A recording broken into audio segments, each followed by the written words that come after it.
आज मैं आपको क्लास 10th की मैथ से बहुत ही महत्वपूर्ण सवाल सिद्ध कीजिए करनी 5 एक अपरिमेय संख्या है, या फिर आपसे पूछ लेगा कि करनी 3 एक अपरिमेय संख्या है, इसे आपको सिद्ध करना है।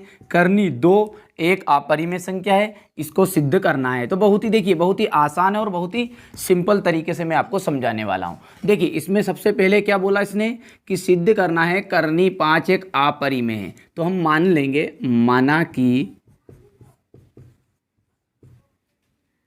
करनी 5 एक परिमेय संख्या है। परिमेय संख्या है ये किस लिए? क्योंकि देखिए यहां पर एक हम विरोधाभास विधि का उपयोग कर रहे हैं। विरोधाभास विधि, विरोधाभास विधि किसे कहेंगे? देखिए ये जो बोल रहा है कि ये अपरिमेय, हम इसका उल्टा मानेंगे और हमारी बात को ही हम फिर क्या करेंगे, गलत सिद्ध कर देंगे और यहाँ आंसर आ जाएगा। ठीक है, तो देखिए और परिमेय संख्या हमने इसे मान लिया है, तो परिमेय संख्या को हम लिख सकते हैं P/Q के रूप। तो ये हम लिख सकते हैं करनी 5 इक्वल आ गया P/Q। ये कहाँ से? क्योंकि परिमेय संख्याओं को P/Q के रूप में लिखा जा सकता है, जहां Q इक्वल नहीं है 0 और P एवं Q सह अभाज्य संख्या है। सह अभाज्य का मीन्स होगा कि इन दोनों संख्याओं का P और Q का यदि हम HCF निकालेंगे तो कितना आएगा? केवल 1 आएगा। इसे कहते हैं सह अभाज्य संख्या। ठीक है, सारे सवालों में चाहे करनी 2 हो करनी 3 हो, सभी में प्रोसेस इसी तरह से चलेगा। तो देखिए हमने माना है कि माना करनी 5 एक परिमेय संख्या है और परिमेय को हम P/Q के रूप में लिख लिया, जहां Q इक्वल नहीं है 0 तथा P एवं Q क्या है? सह अभाज्य। दोनों पक्षों में क्या कर दीजिए आप? वर्ग कर दीजिए। दोनों पक्षों में वर्ग करने पर तो करनी 5 की घात 2 और P/Q इसका भी होल स्क्वायर। तो यह हो गया 5 बाहर निकल गया है और यहाँ से P²/Q²। 5 नीचे चला जाएगा और Q² ऊपर आ जाएगा। ठीक है, तो यहाँ से देखिए Q² 5 की जगह पर और 5 किसकी जगह पर चला गया है? Q² की जगह। अब यहाँ पर ध्यान से देखिए, यहाँ पर यदि मैं कहूँ कि 10 की घात 2 है और यहाँ पर है 5, तो ये जो 5 है ये 10 की घात 2 को काटेगा, यानी कि कुल मिलाकर बात है कि 10 की घात 2 5 से विभाजित होगा। ये स्टेप आपने अच्छे से समझ ली तो आपका सवाल हो गया। कुल मिलाकर बात ये है। यहाँ पर देखिए क्यों? क्योंकि 10 दाम हो जाएगा 100 और बटे में 5 कितना कर गया? 20। तो यहाँ से एक लाइन निकल कर आ रही क्या कि यदि 10 की घात 2 5 से विभाजित हो रहा है, 10 की घात 2 5 से विभाजित हो रहा है, उसी तरह यहाँ पर क्या है? P की घात 2 5 से विभाजित हो रहा है। यदि P की घात 2 5 से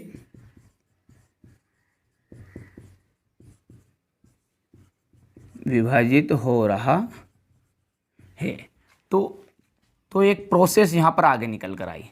देखिए 10 की घात 2 5 से विभाजित हो रहा है, तो कुल मिलाकर बात यह है कि 10 भी, ये घात 2 हटा दें तो क्या बचेगा?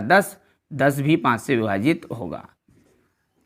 उसी तरह यहाँ पर भी यदि P की घात 2 5 से विभाजित हो रहा है तो घात 2 हटा दीजिए, अब बचा क्या? P। तो P भी 5 से विभाजित होगा। कुल मिलाकर बात इतनी सी कहना चाह रहा हूँ कि यहाँ पर आपको एक बार बोलना है कि घात 2 के साथ 5 से विभाजित हो रहा है, एक बार घात 2 हटा के बोलना है। तो यदि P की घात 2 5 से विभाजित हो रहा है तो P भी 5 से विभाजित होगा। तो यहाँ लिख देंगे P भी 5 से विभाजित होगा। ठीक है, इतनी प्रोसेस आपको समझ में आ चुकी होगी और बहुत ही आसान है, ऐसा कुछ नहीं है कठिन है। देखिए कुछ नहीं किया है, अब बस सवाल हो चुका है, एक हिस्सा खत्म हो चुका है आपका, दूसरे हिस्से की तरफ चलेंगे और आंसर आ जाएगा। इसे आप स्थिति नंबर फर्स्ट भी कह सकते हैं। देखिए क्या किया है हमने कि कोई भी संख्या आपको दी करनी 5 अपरी में, आपने मान लिया उसे परी में, फिर उसे हमने लिख दिया पी बटा क्यू के रूप में, क्योंकि परिमेय को पी बटा क्यू के रूप में लिखा जा सकता है। तो ये लिख दिया, दोनों पक्षों में कर दिया वर्ग, तो वर्ग किया तो ये करनी इससे कट गई और यहाँ पे पी स्क्वायर बटा क्यू स्क्वायर आ गया, 5 बटे में चला गया। और यहाँ से लाइन लिख दी कि पी स्क्वायर 5 से विभाजित हो रहा है तो पी भी 5 से विभाजित होगा। यदि इसी तरह क्यू स्क्वायर बटे 5 आएगा तो क्या लिखेंगे हम, यही लाइन रिपीट करना है। यदि क्यू स्क्वायर 5 से विभाजित हो रहा है तो क्यू भी 5 से विभाजित होगा। ठीक है, तो बस अब हम इसी तरह क्यू स्क्वायर के लिए लेके आएंगे। तो ध्यान से देखिए, यहाँ पर एक लाइन निकल कर आ रही है आपकी कि पी स्क्वायर 5 से विभाजित हो रहा है तो पी भी 5 से विभाजित होगा। और कोई भी संख्या किसी से वैसे ही थोड़ी विभाजित हो जाती है, उसका गुणनखंड होगा उसमें ज़रूर। जैसे मैं यहाँ पर बोल रहा हूँ कि 10 की घात 2 और यहाँ पर मैंने लिखा है बटे में 5, तो इस 10 के अंदर कोई ना कोई एक 5 छिपा हुआ है, तभी तो ये 5 से इसमें कट रहा है। तो आप बोलेंगे देखिए ये 5 गुनी 2 इस तरह से लिख सकते हैं, तो इसके अंदर 5 छिपा है या नहीं, छिपा है। इसी तरह मैं बोलूँगा यहाँ पर कि 12 और बटे में 3, तो ये 3 से ये 12 कट रहा है। क्यों कट रहा है, क्योंकि इस 12 के अंदर कहीं ना कहीं एक 3 छिपा हुआ है। तो इसे लिख सकते हैं हम 12 को 3 गुनी 2 गुनी 2। तो यहाँ से देखिए ये 3 इसके अंदर छिपा है तभी जाकर तो इससे कटा। यहाँ पर देखिए इस 10 में 5 अंदर छिपा था तभी तो जाकर 5 से कटा। उसी तरह यहाँ पर भी इस P के अंदर कौन छिपा है, 5 छिपा है। ठीक है, तो यहाँ पर हम लिख देंगे P, अतः P इक्वल इसके अंदर कौन छिपा है, क्योंकि ये 5 से कट रहा है, ये 3 से कटता तो इसके अंदर क्या छिपा रहता, 3, 2 से कटता तो 2। ठीक है, तो यहाँ इसके अंदर हो गया 5 और बाकी जो जिस तरह हमने यहाँ से 3 के लिए लिखा 2 गुनी 2, इसी तरह 5 के लिए लिखा था, 10 के लिए लिखा था 5 गुनी 2। तो जो आगे की प्रोसेस बची है ये, इसको सारे को हम मान लेंगे एक पूर्णांक यानी कि m। तो हमने यहाँ पर लिख दिया m। समझ में आ गया होगा, नहीं आया तो मैं एक बार देखिए, मैंने सिर्फ इतनी सी बात कही है कि यदि देखिए 12 है और उसके बटे में 3 है, ये 3 से कटेगा, 3 चौको 12 कटेगा। ये किस लिए कट रहा है, क्योंकि इसके अंदर एक 3 छिपा है। तो हम इसे लिख सकते हैं 3 गुनी 2 गुनी 2। तो यहाँ तो देखिए ये तो 3 आ गया हमारा, और बाकी जो ये बच्चे हैं ये, इनको सभी को मान लेंगे हम m। उसी तरह यहाँ पर भी हुआ है, बस इसका नाम दे देंगे समीकरण नंबर 1। और अब ये जो p का मान है उठाकर समीकरण नंबर 1 में रखना है। तो Q square equal p square, यहाँ पर p का मान है 5m और स्क्वायर वैसे का वैसा, और बटे में कितना है 5 है।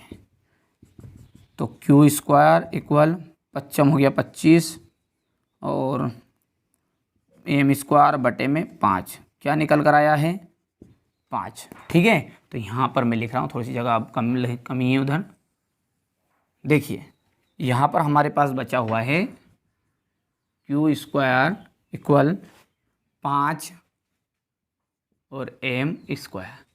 अब यहाँ पर हमने p स्क्वायर के बटे में 5 को लेकर आए थे, अब की बार किसकी बारी है, क्यू स्क्वायर की।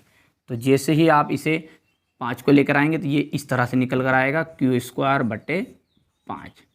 बस वही प्रोसेस दोबारा यहीं की दोहरानी है। यदि क्यू स्क्वायर 5 से विभाजित हो रहा है तो क्यू भी 5 से विभाजित होगा, यानी कि इसके अंदर एक 5 छिपा है। तो लिख दो ये लाइन, यदि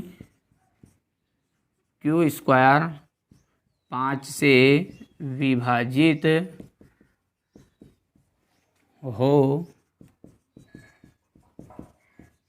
हो रहा है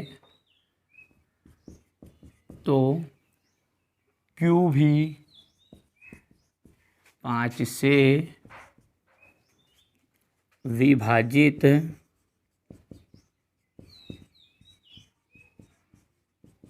होगा। अब आप ध्यान से देखिए यहाँ पर स्थिति नंबर 2 और स्थिति नंबर 1 को। यहाँ पर देखिए P किससे विभाजित हो रहा है, 5 से विभाजित हो रहा है। यहाँ पर भी क्यू स्क्वायर 5 से, यानी कि क्यू भी किससे विभाजित हो रहा है, 5 से विभाजित हो रहा है। और हमने बोला था कि P और Q क्या है, सह अभाज्य संख्या है, यानी कि यदि हम P और Q दोनों का यदि हम एचसीएफ निकालेंगे तो कितना आना चाहिए, 1 आना चाहिए। तो यहाँ पर तो कितना आ गया है, 5 आ गया है। ठीक है, तो इसलिए हम लिख देंगे अतः स्थिति फर्स्ट एवं सेकेंड से स्पष्ट है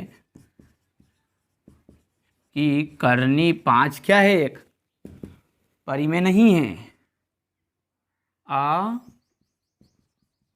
अपरिमेय संख्या है। और ये बात हो गई आपकी प्रूव्ड। देखिए बहुत ही सिंपल है, आसान है। करनी 2 और करनी 3 का भी इसी के ऊपर से आपका बनेगा। देखिए एक बार जस्ट रिवाइज कर देता हूँ क्या किया है। देखिए इस सवाल में आपको कुछ नहीं करना है, पहले जो भी संख्या दी रही 5, करनी 5 एक अपरिमेय है तो आपको लिख देना करनी 5 एक परिमेय है, उसे P बटा Q के रूप में लिख लिया। फिर दोनों पक्षों में वर्ग कर दिया, वर्ग किया तो ये इस तरह से निकल कर आया, Q स्क्वायर को ऊपर ले गए और 5 को नीचे लेकर आ गए। यहाँ पर लिख दिया कि P स्क्वायर यदि 5 से कटेगा यानी कि विभाजित होगा तो P भी 5 से विभाजित होगा। ये हो गया आपकी स्थिति नंबर फर्स्ट। तो यहाँ पर इसलिए विभाजित हो रहा है ये कि इसके अंदर, इस P के अंदर क्या छिपा है, एक 5 छिपा है और बाकी जो गुणनखंड है उन सभी को हमने मान लिया m। तो यहाँ से देखिए इसका मान हमने समीकरण नंबर 1 में रखा तो Q स्क्वायर इक्वल हो गया 5m की होल स्क्वायर और यहाँ से देखिए निकल करके आ गया है 25 और 5 से कट गया। तो इस तरह से कुल मिलाकर फिर m इक्वल आ गया आपका Q स्क्वायर बटे 5। वही प्रोसेस रिपीट लिखी हमने कि यदि Q स्क्वायर 5 से विभाजित हो रहा है तो Q भी 5 से विभाजित होगा। इसे दे दिया हमने कंडीशन नंबर सेकेंड। ठीक है, अतः स्थिति 1 और स्थिति 2 को हमने देखा कि करनी 5 यानी कि ये जो P और Q है इनका एचसीएफ 1 नहीं है, यानी कि करनी 5 क्या हो गई आपकी, एक अपरिमेय संख्या।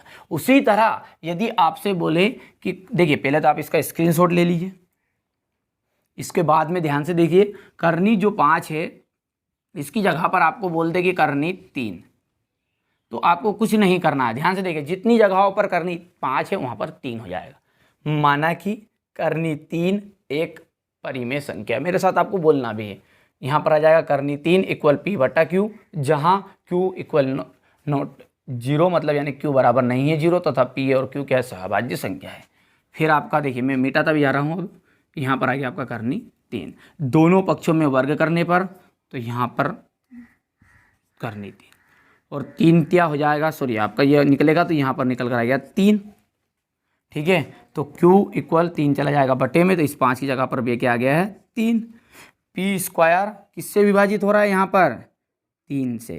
तो यदि P स्क्वायर 3 से विभाजित हो रहा है तो P भी 3 से विभाजित होगा, स्थिति नंबर फर्स्ट। तो अतः P इक्वल यानी कि ये 3 से इसलिए कट रहा है कि इसके अंदर एक 3 छिपा है। अभी 5 से कट रहा था तो 5 छिपा था, अब 3 से कटा तो यहाँ पर 3 आ जाएगा। बस इसी मान को हमने यहाँ पर लिख दिया समीकरण नंबर 1 में। तो यहाँ देखिए इस 5 की जगह पर सारी जगहों पर क्या जाएगा, देखिए अभी अब 3 क्या हो गया यहाँ पर 9 और ये 5 की जगह पर तो क्या है 3 है। ठीक है, और इसको जैसे काटेंगे तो क्या जाएगा 3 आ जाएगा। तो Q स्क्वायर इक्वल कितना गया है 3m स्क्वायर और बट्टे में कितना आ जाएगा 3। वापस वही दोबारा प्रोसेस कि Q स्क्वायर 3 से विभाजित हो रहा है तो Q भी 3 से विभाजित होगा।